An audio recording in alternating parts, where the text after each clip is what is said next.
Today I'm here to talk to you about leadership. Leadership is a huge topic. It's the most observed and least understood phenomenon on Earth. But what I'm trying to give you is a very simple lens to help you view and assess leadership during the Civil War. Now, this is a skills approach to leadership. All leaders need to have a technical, a conceptual, and an interpersonal set of competencies. And depending the level that they are trying to lead and influence will determine the degree to which they need each of those competencies. So, when we think about this in war, there's the strategic, there's the operational, and there's the tactical level. So let's talk about the tactical level. At this point, we're talking about winning battles, whether it's the Battle of Gettysburg or the fight here for Little Round Top. When you think about the skills needed here, well, we're really talking about the technical skills. These are the skills and knowledge to do a particular task, whether it's Colonel Strong Vincent leading his brigade up here and giving the commands to take his men from column into line formation, or Joshua Chamberlain sending out his skirmishers and metering out his volume of fire and when to transition from the defense to the offense. It's those technical skills that are necessary.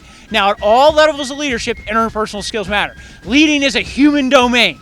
At the tactical level, though, it's technical skills. At the operational level, we're trying to connect all those tactical activities in time and space to achieve a strategic end. When I think about the operational level, I think about Robert E. Lee.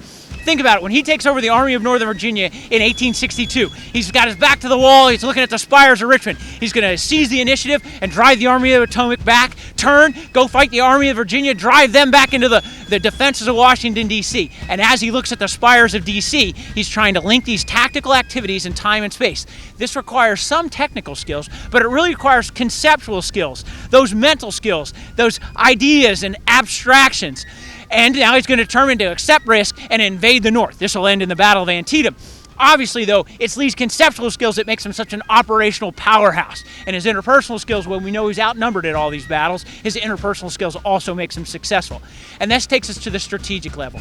When I think about strategic level leadership, I think about Abraham Lincoln. At the strategic level, it's not so much the technical skills that matter, it's the conceptual skills. How does Abraham Lincoln integrate and synchronize the instruments of national power to achieve the Union's end, which is to say, to preserve the Union? How does he integrate those personalities around him? We've talked a lot about his team of rivals that he's around. Different personalities and disparate points of view, and he gets them in a unified action, and then he integrates those instruments of national power: diplomacy, economic, the informational element of power, whether it's issuing his Emancipation Proclamation to go ahead and sap Southern energy, or diplomatically keep France and England out of the war, and look for personalities like Ulysses S. Grant finally in March of 1864 to take command of all Union armies. It's Abraham Lincoln's conceptual skills that makes him successful at the strategic level.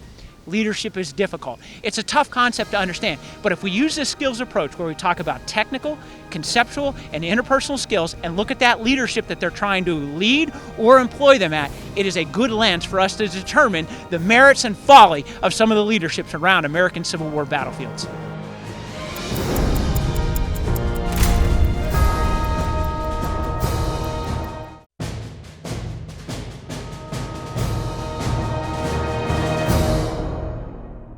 When we're talking about Civil War medicine, inevitably we're going to have to talk about amputations. Amputations were the most commonly performed surgery during the American Civil War.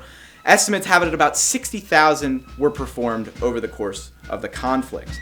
So why were so many amputations performed during the American Civil War? It really comes down to one thing: the mini ball. Slow-moving, .58 caliber bullet smashing through and damaging bone.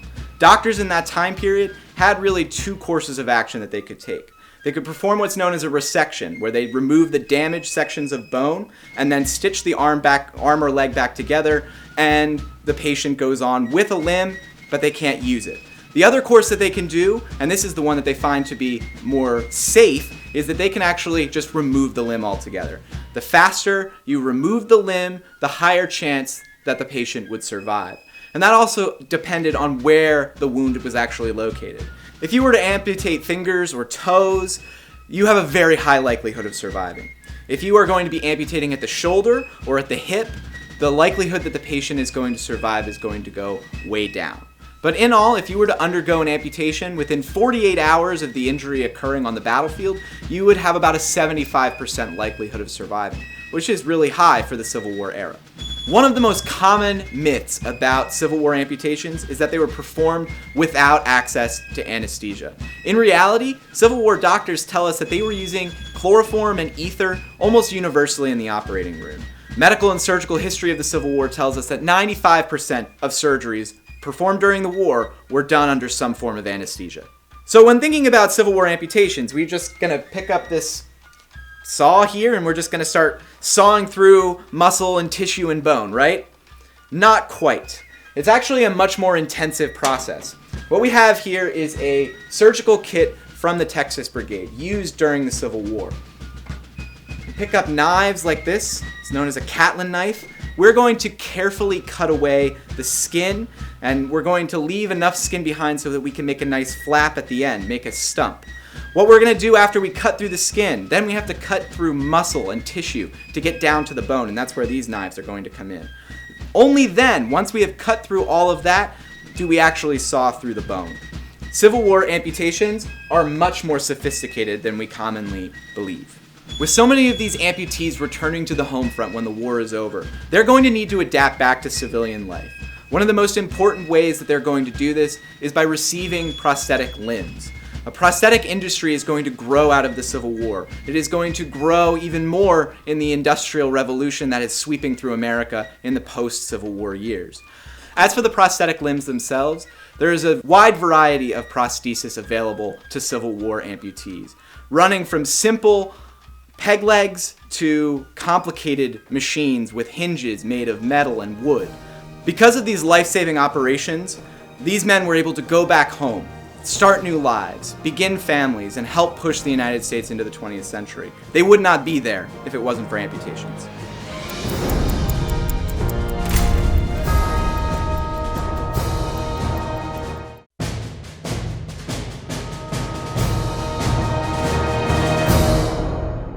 Today I want to talk to you about military staff rides. This is a method for developing leaders. It requires the study of a battle, the visit of a battlefield, and then the analysis of results to not only glean the lessons of what took place at that battle, but to might apply today.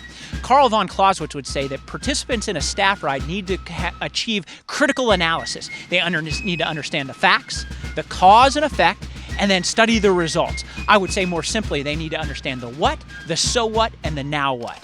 That is, what happened, what were the results then, and what does it mean to us today? Now, they say the first staff rides were conducted by Helmut von Moltke the Elder. He would take the Prussian general staff out to key pieces of terrain where they would ride their horses to study the ground and concepts that they wanted to apply. Because he had his staff, and because they were riding on horses, we get the term staff ride.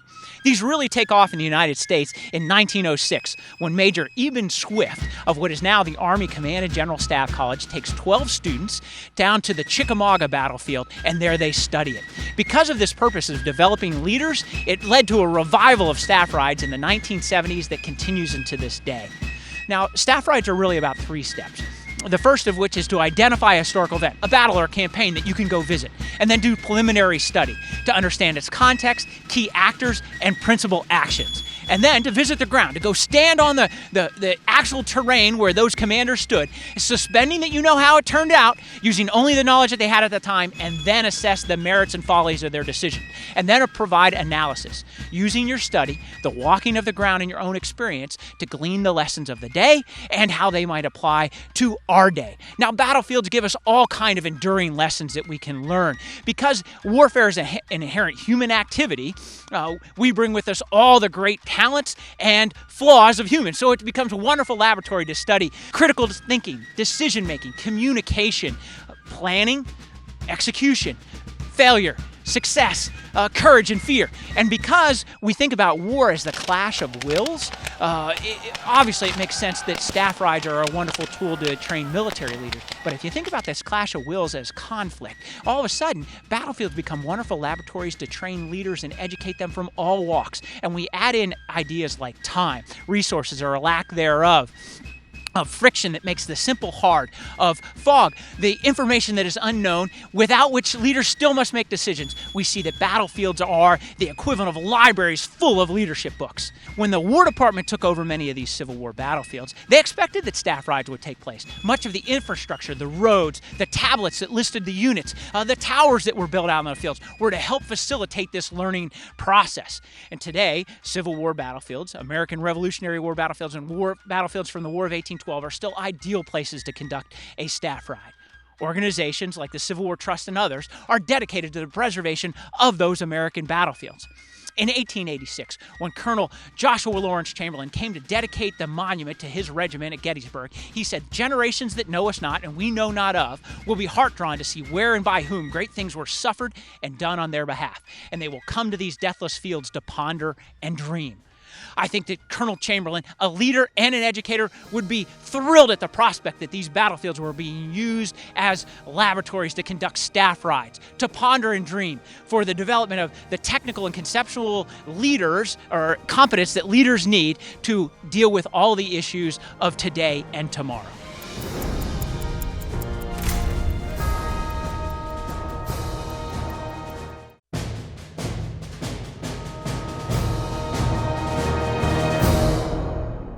On April 14, 1865, President Abraham Lincoln met with his cabinet for what turned out to be the very last time. He reportedly told the assembled group, "Enough lives have been sacrificed. We must extinguish our resentment if we expect harmony and union." That very same night, Lincoln was assassinated. The war was over, the president was dead, and people weren't yet ready to extinguish their resentment. Still, the nation had to figure out how to rebuild itself. Reconstruction has two main periods. The first was led by President Johnson and lasted until about 1867. The second was led by Republicans in Congress and lasted until 1877. Andrew Johnson was an avowed white supremacist who really wanted to leave the racial order as it was, and also he did not want to change the Constitution in any way. He appointed provisional governors, took black enfranchisement off the table, and pardoned nearly every Confederate who took the oath of allegiance. By December of 1865, all the former Confederate states except Texas had been readmitted to the Union, and with Johnson's encouragement, they enacted discriminatory legislation and blocked any organization that was trying to help the freed people. Reports of violence against freed people and northern visitors to the South convinced even moderates in Congress that Johnson's lenient plan was foolish, if not outright dangerous. So in March of 1867, they passed the Reconstruction Act, which placed the South under temporary military rule and required that new state governments recognize black men's right to vote. But still, Congress remained on a collision course with the president. So they passed the Tenure of Office Act, which required that the president get approval from the Senate before removing an appointed officeholder. Johnson ignored this act and removed the Secretary of War for being too radical anyways. So the House of Representatives moved to impeach President Andrew Johnson. He appeared before the Senate to answer to charges of high crimes and misdemeanors. His attorneys assured moderates in Congress that if they acquitted him, Johnson would stop interfering with their Reconstruction plans. And so Johnson remained in office by a margin of only one vote. With Johnson's opposition out of the way, Republicans in Congress passed a series of legislation and amendments that fundamentally changed the United States. The Civil Rights Act of 1866 defined freedom and citizenship and also defined the rights associated with that citizenship. The 14th Amendment codified these ideals in the Constitution, and some people have said that the first section of this amendment was really a second American Revolution. It declared that anyone born or naturalized in the United States and living within its jurisdiction was a citizen of the United States, and it forbids states from denying these citizens due process of law or any of the rights and privileges associated with citizenship. And then in 1870, it passed the 15th Amendment, which specifically forbids states from denying any man the right to vote based on race. By 1875, though, the radical coalition in Congress was falling apart. The presidency of Ulysses S. Grant, Union war hero, was plagued by scandal.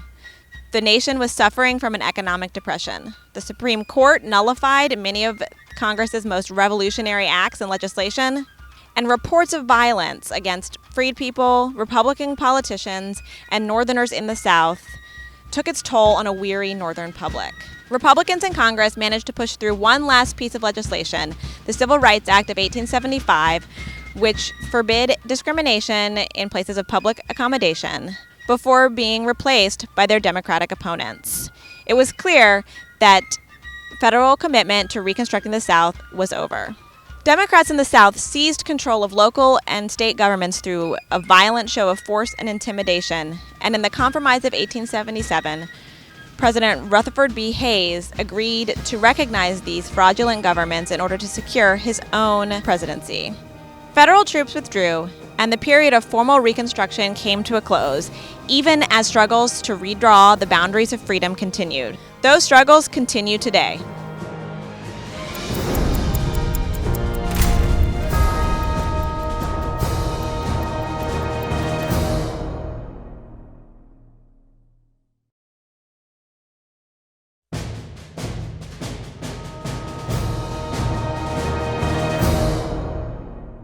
In 1875, Frederick Douglass asked, "If war among the whites brought peace and liberty to blacks, what will peace among the whites bring?" It held the promise of bringing freedom and equality to African Americans, but there was no guarantee that the nation would live up to those promises. And so African Americans throughout the South worked to make freedom meaningful in their everyday lives. They did things like migrate to cities, they purchased things like guns, dogs, and alcohol. They looked for their long-lost family members, they established schools, they met openly, and eventually they even voted. None of this had been allowed under slavery.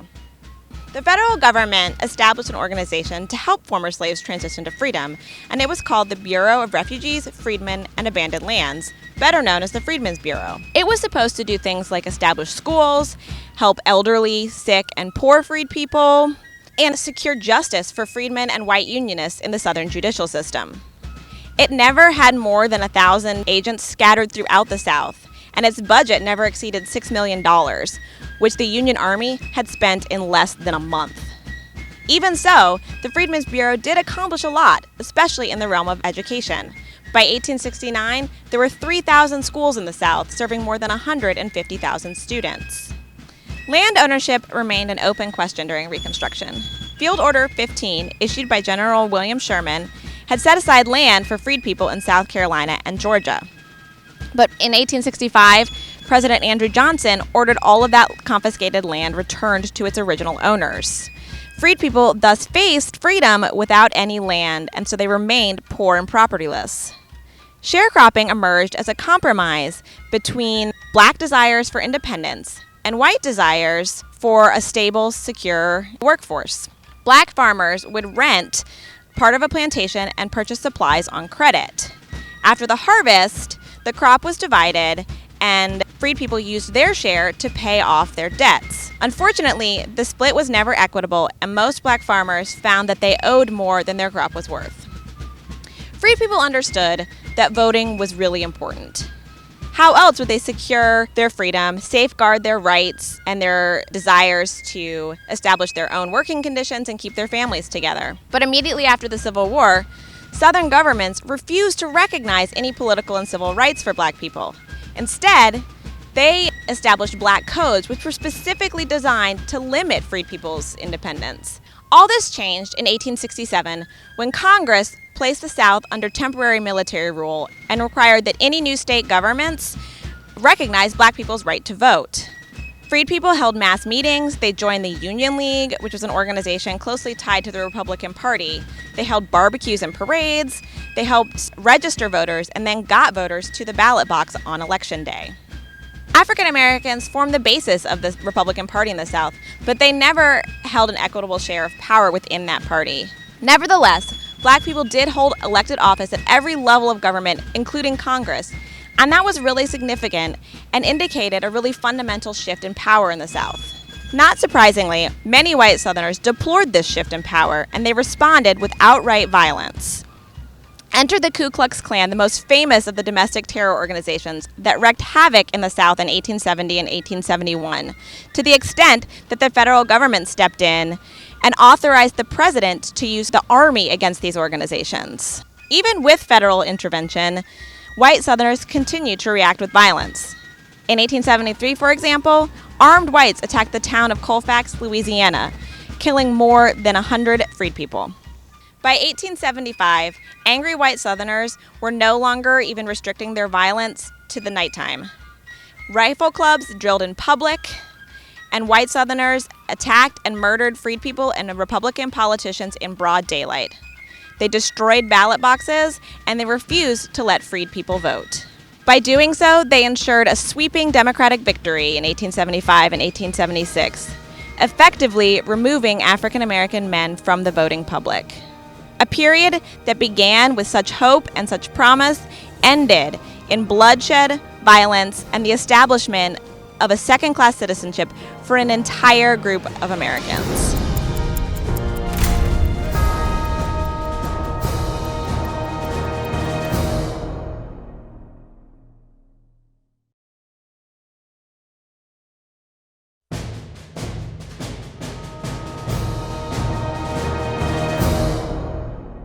So I'm standing in front of the monument to the 54th Massachusetts Volunteer Infantry, or the Robert Gould Shaw Memorial here in Boston, Massachusetts. This is a monument to the first black regiment that was raised in early 1863 following Lincoln's issuance of the Emancipation Proclamation. It's the brainchild of Governor John Andrew, who from the beginning of the war pressed Abraham Lincoln and the rest of the government to recruit black soldiers for the Union war effort. Of course, Lincoln refused to do so until early 1863, and with the go-ahead, Governor Andrew commenced with the raising of the 54th, as well as the 55th and the 5th Massachusetts Cavalry. All three of them were all-black regiments. Most of the men that served in the 54th and the 55th actually came from outside of Massachusetts. These were free black men raised in other northern states. The reason for that, there are a number of reasons. First, there were actually relatively few black or free blacks in Boston, in Massachusetts, that could fill up the ranks. Many African Americans here in the free black community in Boston were suspicious of a war effort that up until now had refused to recruit them as soldiers. By the spring of 1863, the 54th Massachusetts was sent off down to South Carolina, off of the sea islands of South Carolina and Georgia. They first made their way to Beaufort, South Carolina, and by June, early July of 1863, had taken part in a number of engagements on James Island, of course, the famous raid and burning of Darien, Georgia.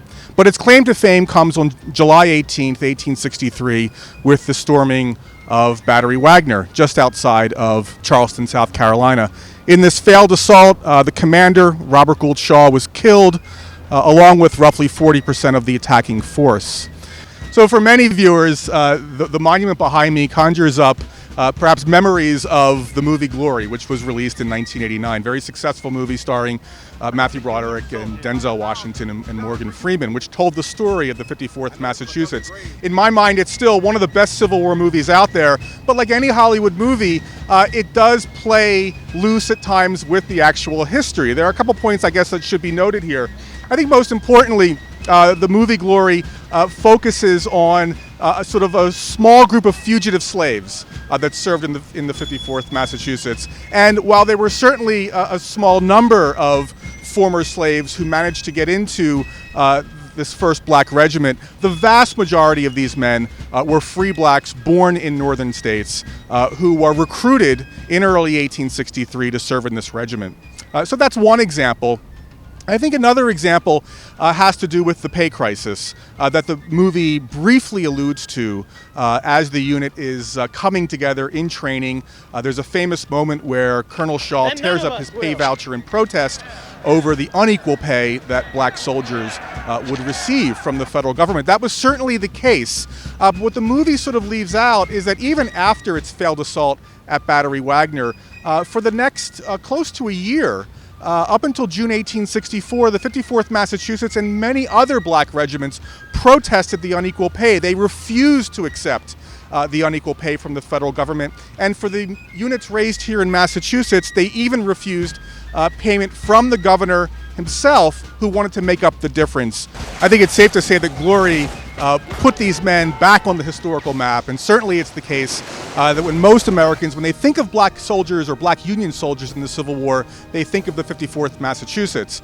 And that, of course, is now serving as a springboard for research into other black regiments that may not have experienced the war in the same way as these men from Boston did.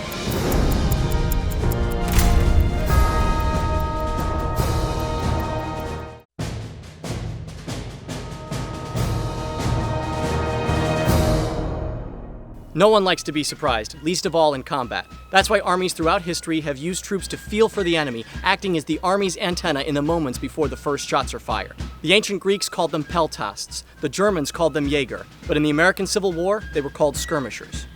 Skirmishers were meant to feel towards the enemy as two armies advanced toward one another.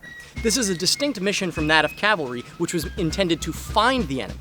An infantry skirmish line is advancing towards an enemy that is already known to be in its front, and quite often is supposed to bring on the battle. Conversely, an army on the defensive would send out skirmishers to act as an early warning sign in case of an enemy attack. One example of that is right here at Gettysburg at the foot of Little Round Top, where Company B of the 20th Maine was deployed as skirmishers behind a stone wall here. In either case, a skirmisher's job is to engage the enemy, determine his intentions, and, if possible, thwart them. European armies of the 18th and 19th century often used special forces trained specifically for skirmishing. Civil War armies in the early parts of the war tried to emulate this practice by organizing special regiments or battalions of sharpshooters. The most famous of these were the two U.S. sharpshooter regiments commanded by Colonel Hiram Berdan. These were men recruited from across the North for their marksmanship. They had to pass a special test before even being allowed to join the sharpshooters, at which point they were issued a special target rifle and a distinctive green cap and green coat. Confederates also had sharpshooter battalions, though often without the green uniform. The word sharpshooter, however, presents a bit of a problem. It seems that men from both North and South use the term liberally to describe any man who happens to be an excellent shot. So while organized sharpshooter regiments or battalions or companies were often operating in front of the front lines, performing the roles of modern-day snipers, it would be incorrect to assume that any man who was felled by a well-placed shot was shot by an actual sharpshooter. So sharpshooters were excellent skirmishers, but some skirmishers were excellent sharpshooters. It's worth noting that the skirmish company from the 20th Maine here at Gettysburg fought side by side with men from the 2nd U.S. Sharpshooters, all troops performing the same role whether they wore blue or green. The vast majority of skirmishing, however, was done by the average infantry soldier of both armies. In fact, this is one of the many things that soldiers practiced on the drill field. When advancing towards the enemy, the attacking force would deploy skirmishers. It could be a company, it could be a regiment, or it could be an entire brigade. These are men who advance in front of the main battle line as much as 5 paces apart. Regardless of the size of the skirmish detachment, the most important unit is what's called the comrade of arms. These are 4 guys who are working closely with one another, 2 pairs watching their fire to make sure that there's always 1 or 2 loaded muskets pointed towards the enemy. So while one man is firing, the other man is loading. So there is a constant rate of fire being kept on the enemy as they advance. This is also the same practice that's used on the defensive as they are retreating. The idea here is to either sweep away early resistance in front of an attack or keep an attack at bay while the defenses are being prepared. Once the main force is ready to attack or the defenders are ready to receive an attack, the skirmishers will reform into a standard battle line and withdraw and await further instructions. One classic example of this is at the Battle of Lookout Mountain in November of 1863, when the skirmish line in front of Geary's division, after engaging the enemy, reforms and then later makes a charge of their own during the fighting at Lookout Mountain. So think about this when you study the great charges of the Civil War. Nearly every one of those attacks was preceded by a long, thin line of men working closely with one another to bring on those pivotal moments in our nation's history.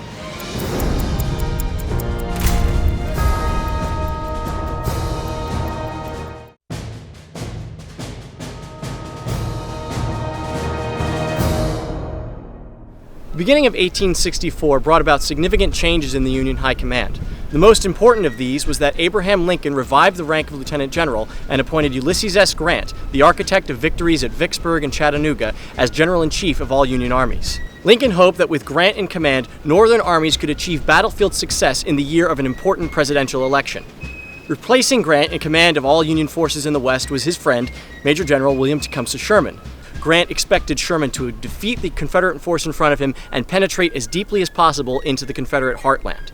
Sherman's opponent, Joseph E. Johnston, inherited a command rife with dissension and one whose already low morale had cratered after the recent loss of Chattanooga. Johnston spent much of the winter of 1863-1864 restoring discipline to the command, building its morale, and working hard to create a strong defensive position just outside of Dalton, Georgia, around Rocky Face Ridge. Johnston's defensive position at Rocky Face Ridge is in the northwest corner of the state of Georgia.